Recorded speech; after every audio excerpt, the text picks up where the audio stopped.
5 নম্বর কুফল হচ্ছে পাপের। মানুষ যখন পাপ করতেই থাকে তখন অন্তর পাথরের মতো ধীরে ধীরে শক্ত হয়ে যায়। অন্তর যখন পাথরের মতো শক্ত হয়ে যায়, পাথর থেকে তো আর পানি বেরোয় না। তবে আল্লাহর সৃষ্টিতে কিছু পাথর আছে, আল্লাহ কোরআনে বলছেন ওখান থেকেও পাথর থেকেও পানি বেরোয়। হ্যাঁ, কিছু কিছু পাহাড় আছে, হ্যাঁ, সেগুলোতে কি হয়, লামা ইয়াতাফাজ্জারু মিনহুল আনহার। কিছু কিছু পাথর, এমন পাথর আছে যেগুলো থেকে নহর, নদী নালা প্রবাহিত হয়েছে।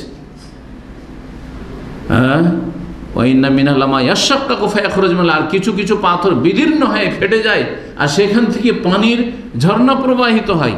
ওয়াইন্না মিনাল লামা ইয়াহবিতু মিন খাশিয়াতিল্লাহ, আর কিছু কিছু পাথর আছে যেগুলি খসে পড়ে আল্লাহর ভয়। পাথরের মতো আল্লাহর ভয় আছে, পাথর থেকে পানি বেরোয়। কিন্তু মানুষের অন্তর যখন পাথরের মতো শক্ত হয়ে যায় তখন চোখ শুকিয়ে যায়, অশ্রু প্রবাহিত হয় না, মন নরম হয় না।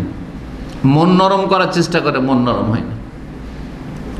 অন্তরকে এগিয়ে নেওয়ার চেষ্টা করে, হয়তো তিরস্কার করি যখন বালা মুসিবত আসে, স্ত্রী মরেছে, স্বামী মরেছে, ছেলে মেয়ে মরেছে, বাপ মা মরেছে, বা কিছু হয়েছে, বড় ধরনের বিপদ আপদ হয়েছে, দুর্ঘটনা হয়েছে, তখন অন্তরকে নরম করার চেষ্টা করে, কিন্তু নরম হয় না, আল্লাহর দিকে ফিরে আসে না।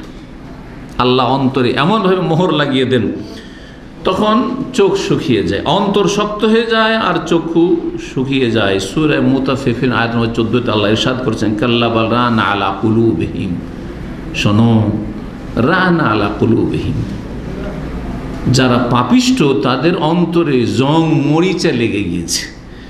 মা কানু ইয়াকসিবুন, কিসের কারণে? তাদের কর্মফল হিসাবে, তাদের কৃতকর্মের কারণে, তাদের পাপের কারণে, মানুষের পাপের কারণে এইরকমটা হয়।